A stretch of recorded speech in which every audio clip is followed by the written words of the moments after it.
Hi hello నమస్తే welcome back to my channel MMV Telugu channel. Hello my dear lovely family members and friends. ఈరోజు మనం అందమైన శత్రువుతో 60 రోజులు part 10లోకి వచ్చేసాం. అయితే నిజం చెప్పు, నేను నిజంగా మీ అమ్మనా అని అడిగింది దీప. రజని కలవరపడింది. ఈ మాట నేను చెప్పను అని అంది రజని. నిజం చెప్తానని నాకు ప్రామిస్ చేసావు కదా నువ్వు అని అడిగింది దీప. చెప్తే మామయ్య కొడతాడు అని అంది రజని. నేను మామయ్యతో చెప్పనులే అని అంది దీప. అయితే సరే, నువ్వు మా అమ్మవు కాదు, కానీ మామయ్య అలా చెప్పమన్నాడు అని అంది. ఎందుకు అలా చెప్పమన్నాడు అని అడిగింది దీప. ఏమో తెలీదు అని అంది రజని. మరి మీ అమ్మ నాన్న ఎక్కడున్నారు అని అడిగింది. లేరు, ఇద్దరు చచ్చిపోయారు అని చెప్పింది రజని. దీపకు పిల్లల మీద జాలి వేసింది. ఇద్దరూ చచ్చిపోయారా అని అడిగింది మళ్ళీ. అవును అంది రజని. ఎలా అని అడిగింది. ఎవరో చంపేశారు అని చెప్పింది రజని. ఆ మాట వినగానే దీప ఉలిక్కిపడింది. చంపేశారా అని అంది. అవును, ముందు మా నాన్నని చంపారు, తర్వాత ఇంటికొచ్చి మా అందరి ఎదురుగుండానే మా అమ్మను కూడా చంపేశారు అని అంది రజని. ఎందుకు చంపారు అని అడిగింది దీప. అదే తెలీదు అని చెప్పింది రజని. మరి మీ మామయ్య ఆ చంపిన వాళ్ళను పట్టుకోలేదు అని అడిగింది. ఎలా పట్టుకుంటాడు? వాళ్ళెవరో తెలిస్తే కదా. వాళ్ళెవరో తెలుసుకోవడానికి వెతికాడు, కానీ వాళ్ళు కనిపించలేదు అని అంది. దీపకి ఆ విషయం చాలా విచిత్రంగా అనిపించింది. సాధారణంగా హత్యలు అవి తను సినిమాల్లోనే చూసింది, లేదా న్యూస్ పేపర్లో చదివింది. ఇలా తనకు తెలిసిన వారి విషయంలోనే అలా జరగడం ఏమిటోగా ఉంది. మిగతా పిల్లలకు కూడా తలదువ్వి బట్టలు మార్చింది ఆమె. చిరంజీవితో గొడవ పడ్డాక ఆ పనులు చేయటం కంటే గొడవ పడకముందే చేయటం మంచిది అని అనుకుంది ఆమె. అది కాక ఇంకో ఆలోచన కూడా వచ్చింది ఆమెకు. తను పిల్లల్ని మచ్చిక చేసుకోవడం ద్వారా ఈ చిరంజీవి బ్యాక్గ్రౌండ్ అంతా తెలుసుకోవడానికి వీలవుతుంది అని అనుకుంది. అందరూ స్కూల్కి వెళ్ళిపోయాక వంట ప్రారంభించింది ఆమె. చిరంజీవి నులక మంచం మీద పడుకొని విసిల్తో పాటు పాట పాడుతున్నాడు. ఒరే చిరంజీవి అని ఎవరో పిలవడం వినిపించింది. చిరంజీవి చప్పన లేచి బయటకు వెళ్ళి ఇంకో యువకుడితో పాటు తిరిగి వచ్చాడు.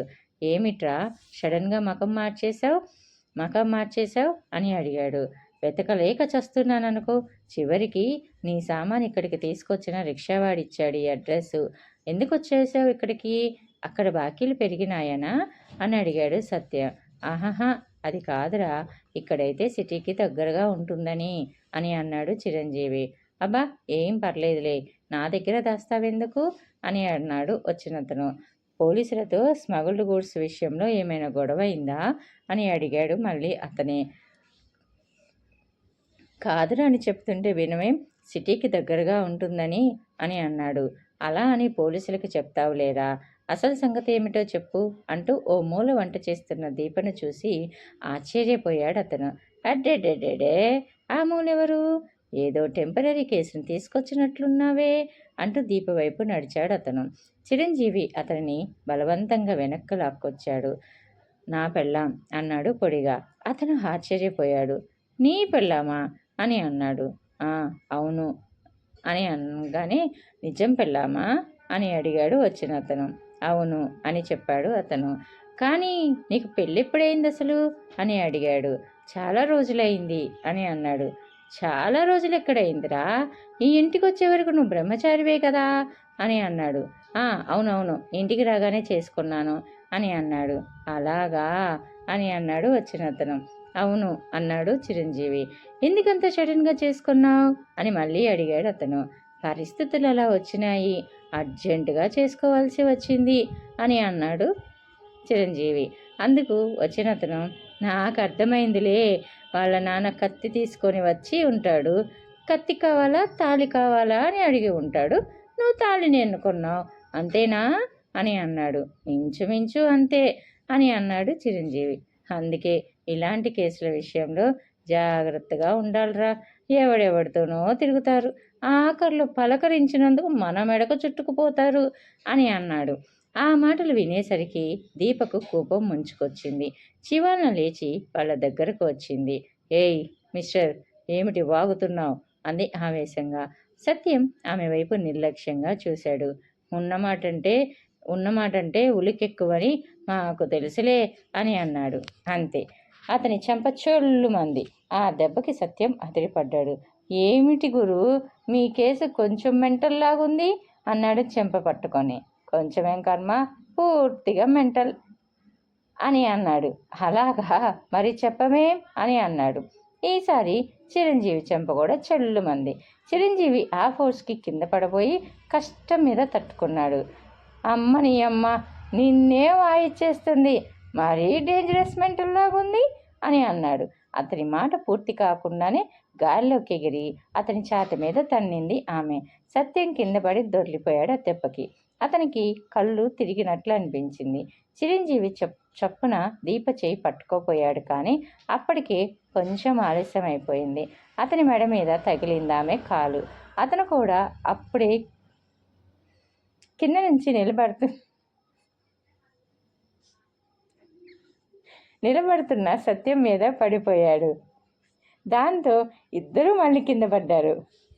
ఓర్ని అమ్మ, ఇదేదో దయ్యంలాగుంది బాబు, ఇంకాసేపు ఇక్కడే ఉంటే మన కేసు గల్లంతయ్యేటట్లుంది అంటూ లేచి బయటకు పరిగెత్తాడు సత్యం.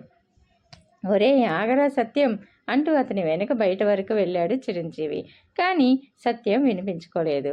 చిరంజీవి కోపంగా లోపలికి వచ్చాడు. దీప ఏమి జరగనట్లు తన దారిన తను వంట చేస్తూ కూర్చుంది. ఏయ్, ఊరుకుంటుంటే నెత్తినెక్కుతున్నావేమిటి? ఇంటికొచ్చిన ఫ్రెండ్ని అలాగేనా ట్రీట్ చేసేది అని అన్నాడు. షటప్, ఇష్టం వచ్చినట్లు నా గురించి వాగుతుంటే ఊరుకుంటానేమిటి అని అంది దీప. వాగితే తన్నటమేనా అని అన్నాడు. ఫోన్లే కదా అని అక్కడితో వదిలేను అని అంది దీప. లేకపోతే ఏం చేస్తావు అని అడిగాడు చిరంజీవి. మళ్ళీ పిలుచుకురా, చూపిస్తాను అని అంది. ఈసారి నీ చేతులు విరిచేస్తాడు, పెద్ద లేడీ బ్రూస్లీలో అనుకుంటున్నావేమో అని అన్నాడు. దమ్ముంటే కరాటే ఫైట్కి రా, 2 నిమిషాల్లో చుక్కలు చూపిస్తాను అని అంది. చిరంజీవికి కోపం ఆగలేదు. అమాంతం ఆమెని పైకెత్తి మంచం మీదకి విసిరేశాడు. దీప చెంగున ఎగిరి కిందకు దూకి అతన్ని అటాక్ చేయబోయింది. చిరంజీవి బాక్సింగ్ ఫోజ్లోకి సిద్ధమయ్యేసరికి ఆమె వెనక్కు తగ్గింది. దమ్ముంటే కరాటే ఫైట్ చేయమన్నాను, బాక్సింగ్ కాదు అంది ఉక్రోషంగా. అలాగా, ఇంకా ఇంకా నయ్యం, దమ్ముంటే కిక్కురు మనకుండా నీతో తన్నులు తినమన్నావు కాదు, నాకు త్వరగా అన్నం పెట్టు, బయటికెళ్ళాలి అని అన్నాడు. ఆమెకు ఆనందం కలిగింది. అతను బయటికి వెళ్తే ఇంట్లో తనొక్కరితే ఉంటుంది కనుక అతను వచ్చేసరికి ఇల్లు వదిలి చాలా దూరం పారిపోవచ్చు అనుకుంటూ త్వరగా భోజనం వడ్డించింది ఆమె.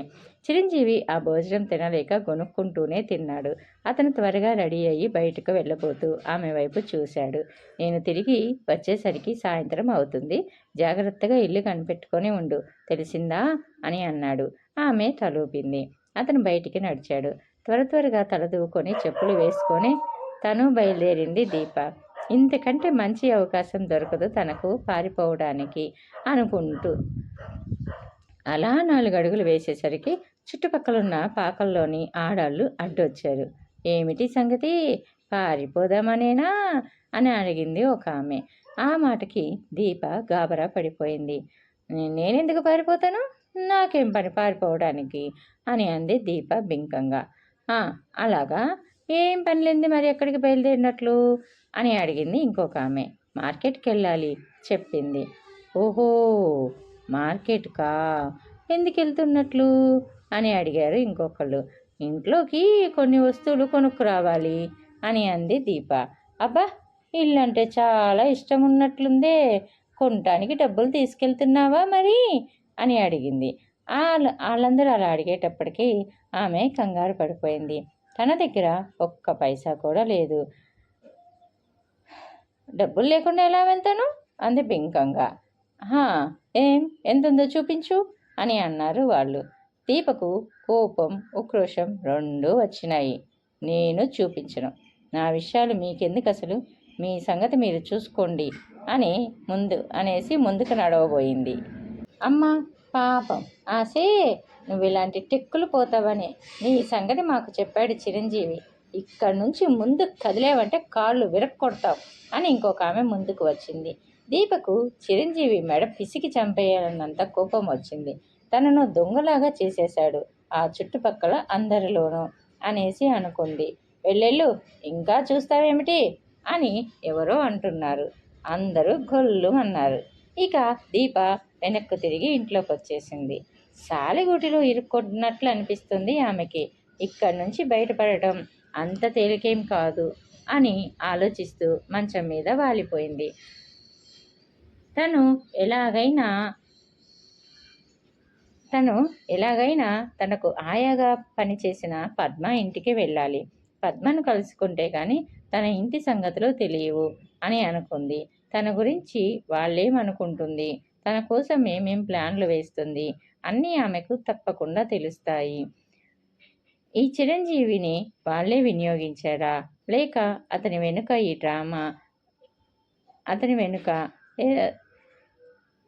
డ్రామా వెనుక మరో గ్యాంగ్ ఉందా అనే విషయం కూడా తనకు తెలుస్తుంది అని అనుకుంది. మధ్యాహ్నం 12 దాటాక ఆమెకు రెండో అవకాశం దొరికింది. ఈసారి ఆమె వెళుతుంటే ఎవరూ చూడలేదు. మెయిన్ రోడ్డు మీదకి వచ్చేసింది ఆమె. ఒక్కసారిగా ఆ రోడ్డుని, కార్లని, ఆ ట్రాఫిక్ రద్దీని చూడగానే ఆమెకు ఎక్కడలేని ఉత్సాహం కలిగింది.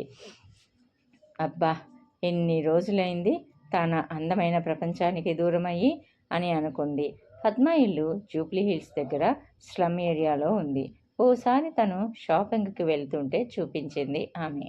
కానీ ఇప్పుడు అక్కడికి వెళ్ళాలంటే రెండు బస్సులు మారాలి. బస్సు టికెట్కి కూడా తన దగ్గర ఒక్క పైసా లేదు. చాలాసేపు అక్కడే నిలబడిపోయి ఆలోచించసాగింది ఆమె. ఎంత ఆలోచించినా ఏం చేయాలో అర్థం కావటం లేదు. హఠాత్తుగా ఆమె దృష్టి రోడ్డు పక్కనే పార్క్ చేసి ఉన్న ఓ కారు మీద పడింది.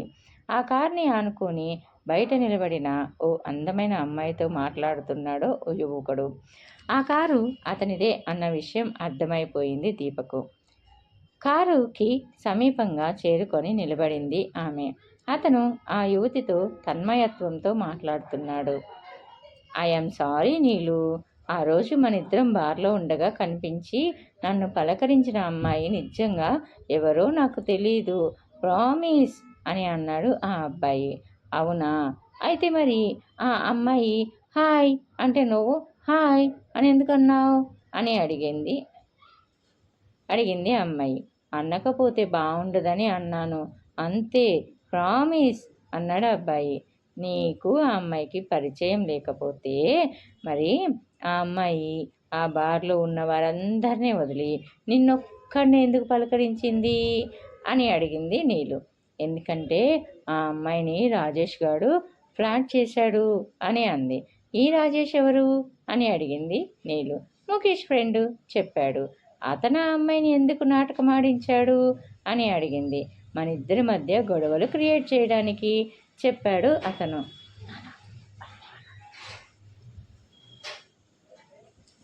మన ఇద్దరి మధ్య గొడవలు పెడితే రాజేష్కి ఏం లాభం అని అడిగింది. రాజేష్ వాళ్ళ ఫ్రెండ్ రాకేష్ కోసం ఆ పని చేశాడు అని అన్నాడు. రాకేష్ కోసం ఎందుకు చేశాడు అని అడిగింది. రాకేష్ సీతను లవ్ చేశాడు కదా, సీత రాజేష్ని లవ్ చేసింది. అందుకని రాకేష్ సీతని వదులుకోవాలంటే రాజేష్ మనిద్దరికి మధ్య గొడవ పెట్టాలి అని అన్నాడు. పెడితే రాజేష్కి ఏమిటి లాభం అని అడిగింది. అప్పుడు ముఖేష్ రీటాని రాకేష్కి వదిలేస్తాడు అని అంది. ఈ రీటా ఎవరు అని అడిగింది ఆ అమ్మాయి. రాకేష్ ప్రేమించిన రెండో అమ్మాయి అని అంది. ఇంతకు మన ఇద్దరికి మధ్య గొడవ వాళ్ళెందుకు పెట్టాలనుకున్నారో నాకు తెలియటం లేదు అని అంది. అయ్యో, ఇంతసేపు చెప్పిన అర్థం కాలేదా అని అన్నాడు అబ్బాయి. లేదు అని అంది ఆ అమ్మాయి. ఆల్ రైట్, మళ్ళీ చెప్తాను. శాంతి శ్రీధర్ని ప్రేమించింది, రైట్? శ్రీధర్ కాంతిని ప్రేమించాడు, రైట్? శాంతికి కోపం వచ్చి ముఖేష్ని ప్రేమించింది, right? Mukesh Rajesh friend, right? దీపకి అర్థమైపోయింది. వాళ్ళు సంభాషణలో పూర్తిగా లీనమైపోయి ఉన్నారు కనుక తనకి ఏం భయం లేదు అని అనుకుంటూ నెమ్మదిగా అవతలి వైపు ఫ్రంట్ డోర్ తెరిచి సీట్లో కూర్చొని స్టీరింగ్ వైపు జరిగింది ఆమె. ఇగ్నిషన్ కీ తిప్పటంతోనే కారు స్టార్ట్ అవడం అమాంతం గేరు వేసి ఒక్కసారిగా కారును జంప్ చేయటం క్షణాల్లో జరిగిపోయాయి. కార్ని ఆనుకొని నిలబడి ఆ యువతితో మాట్లాడుతున్న యువకుడు కారు స్టార్ట్ చేసిన శబ్దం విని వెనక్కి తిరిగేలోగానే కారు జంప్ చేసేసరికి ధబేల్మని ఆ యువతి కాళ్ళ మీద పడిపోయాడు. ఆ యువతి కెవ్వున కేక వేస్తూ వెనక్కు పడిపోయింది. ఇద్దరు లేచి చూసేసరికి అప్పటికే కారు శరవేగంతో వెళ్ళిపోతూ కనిపించింది. అది చూసిన ఆ అబ్బాయి, అమ్మో, నా కారు, నా కారు అంటూ వెర్రి కేక వేసి పరిగెత్తసాగాడు అతను. దీప శరవేగంతో డ్రైవ్ చేసుకుంటూ జూబ్లీహిల్స్ వైపు వెళ్తుంది. కారు గురించి పోలీసులు ఎలర్ట్ అయ్యే లోపలే తన పని ముగించుకోవాలి అని అనుకుంది. జూబ్లీహిల్స్కి బంజారాహిల్స్కి మధ్య ఉన్న స్లమ్ ఏరియాకి చేరుకుంది ఆమె. పద్మ ఇల్లు కనుక్కోవటం కష్టమేమీ కాలేదు దీపకు. ఆమెను చూస్తూనే పద్మ ఆశ్చర్యపోయింది. అమ్మా, మీరా? ఎక్కడున్నారు? ఎలా ఉన్నారు? అని అడిగింది. నేను బాగానే ఉన్నానులే అంటూ ఆమె ఇంట్లోకి నడిచింది దీప. ఎక్కువ టైం లేదు అంటూ జరిగింది కొద్దిగా చెప్పింది. ఇంతకు నా గురించి ఏమనుకుంటున్నారు అని అడిగింది దీప. నీకు మతిపోయిందని, పిచ్చి ఎక్కిందని వాళ్ళు అంటున్నారమ్మా అని చెప్పింది పద్మ. కావాలని అలా చేస్తున్నాను. నా గురించి వాళ్ళు ఏమనుకుంటున్నారో అంతా చెప్పాలి నువ్వు అని అంది దీప. మీరు హాస్పిటల్ నుంచి ఎక్కడికో వెళ్ళిపోయారని మీకోసం వెతుకుతున్నారమ్మా అని అంది పద్మ. నిన్న రంజని అమ్మగారు ఆ చౌకీదార్లతో అంటుంటే విన్నాను. ఎక్కడున్నా కానీ వెతికి తీసుకురమ్మని అంటున్నారు.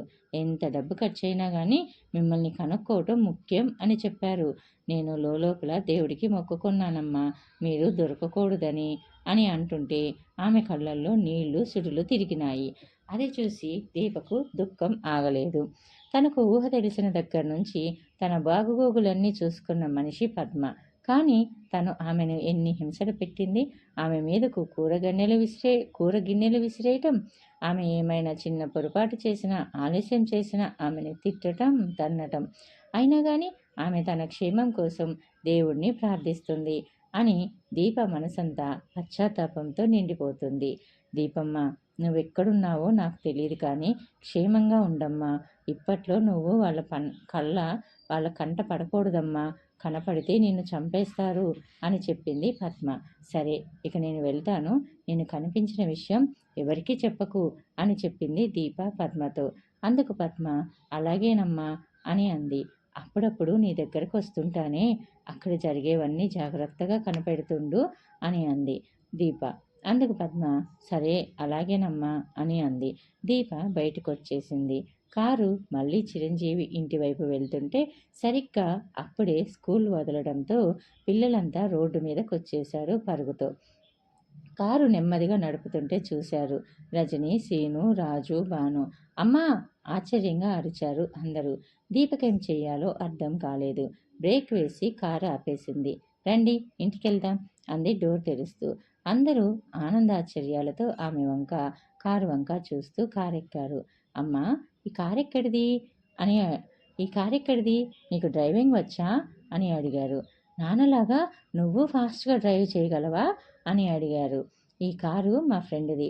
నాన్నతో నేను కార్ డ్రైవ్ చేశానని, మనందరం కారులో వచ్చామని చెప్పకండి, సరేనా అని అంది. అందుకు ఎందుకని చెప్పకూడదమ్మా అని అడిగారు వాళ్ళు. ఎందుకంటే మనందరం ఒక జట్టు కాబట్టి, మీ నాన్న వట్టి తాగుబోతు కాబట్టి అని అంది. నాన్న కూడా తాగుడు మానేశాడమ్మా అని అన్నారు పిల్లలు. అలాగా, ఎప్పుడు అని అడిగింది.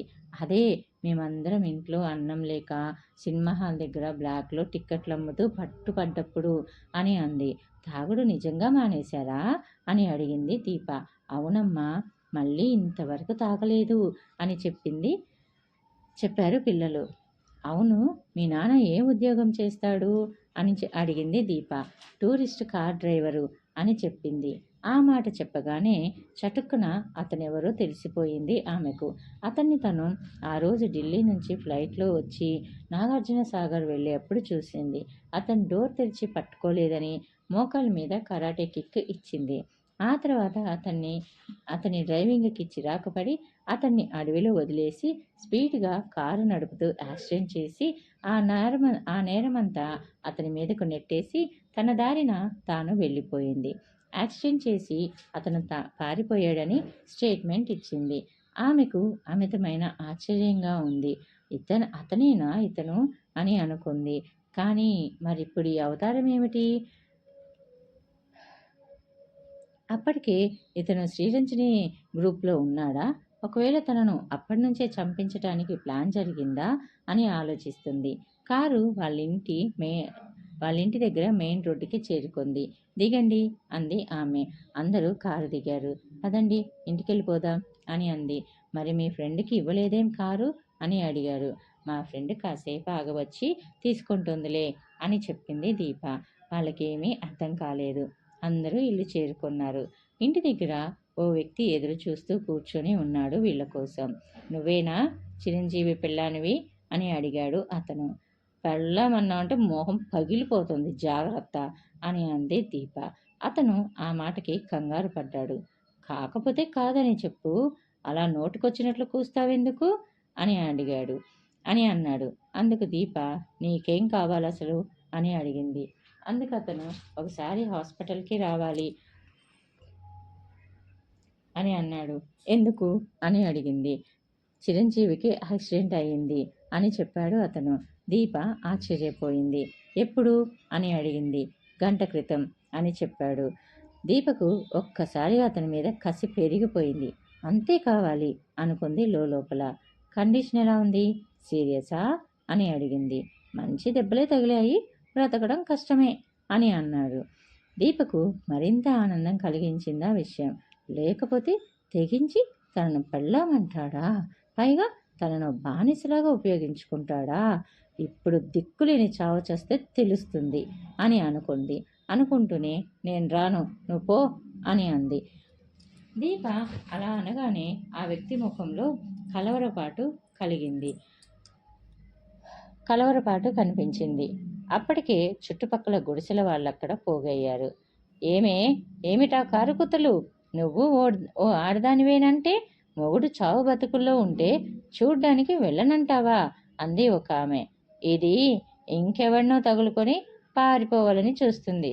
ఇంక మొగుడంటే ఇష్టం ఎందుకుంటుంది అని ఇంకెవరో అంటున్నారు.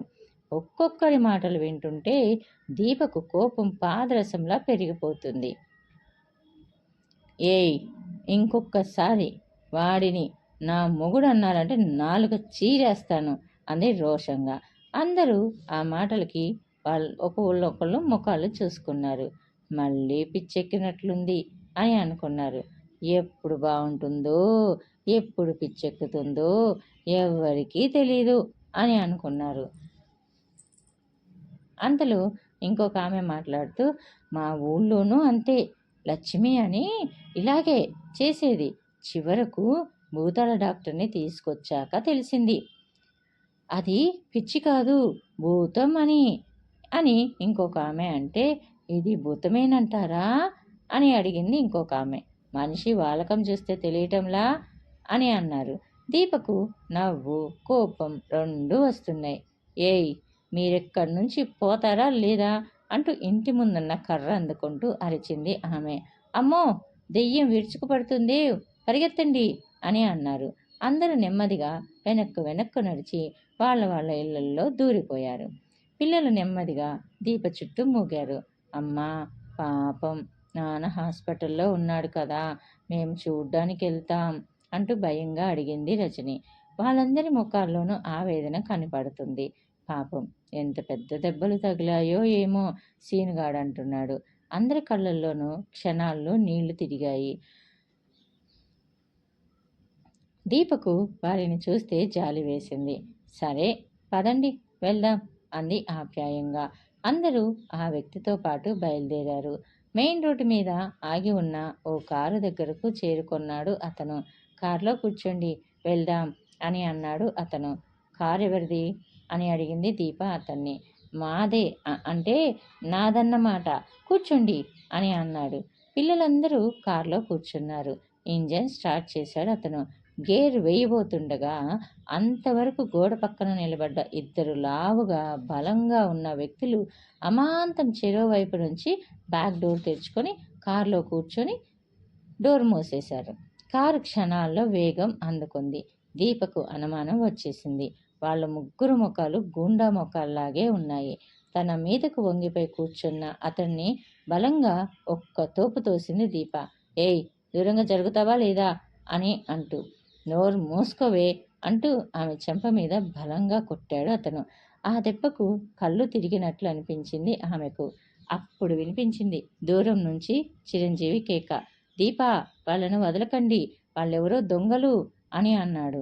దీప అదిరిపడి కిటికీలో నుంచి చూసింది. చిరంజీవి రాక్షసుడిలా పెద్ద పెద్ద అంగలతో కారు వెనకే పరిగెత్తుకొస్తున్నాడు. క్షణాల్లో కారు వేగం పెరిగిపోయింది. నాన్నకు దెబ్బలు తగలలేదమ్మా, వీళ్ళన్నీ అబద్ధాలు చెప్పారు మనకు అంది రజని. దీపకు అప్పుడు అర్థమైంది వీళ్ళెవరో కిడ్నాపర్స్ అని. చిరంజీవికి యాక్సిడెంట్ అయిందన్న వంకతో తామందరినీ కిడ్నాప్ చేసుకెళ్తున్నారు అని అనుకుంది. అనుకోవడంతోనే అమాంతం సీట్లో నుంచి ఎగిరి ముందు సీట్లో ఉన్న డ్రైవర్ జుట్టు పట్టుకొని వెనక్కి లాగేసింది ఆమె.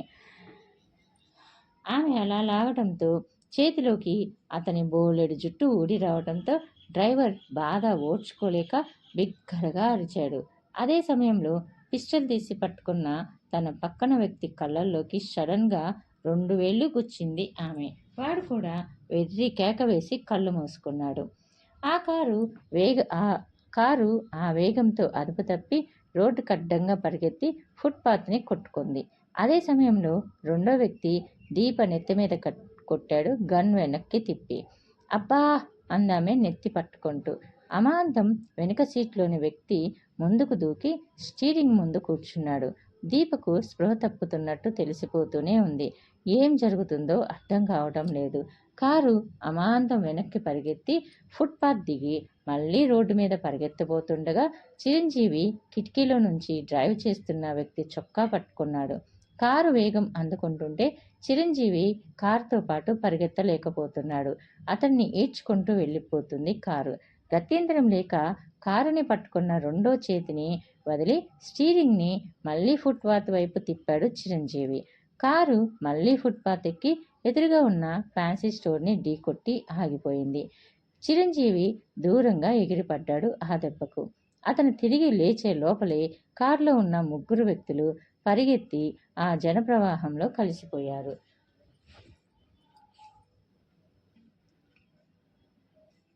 చిరంజీవి అక్కడ మూగి ఉన్న జనం సాయంతో కారులోని పిల్లలను కిందకి దింపాడు.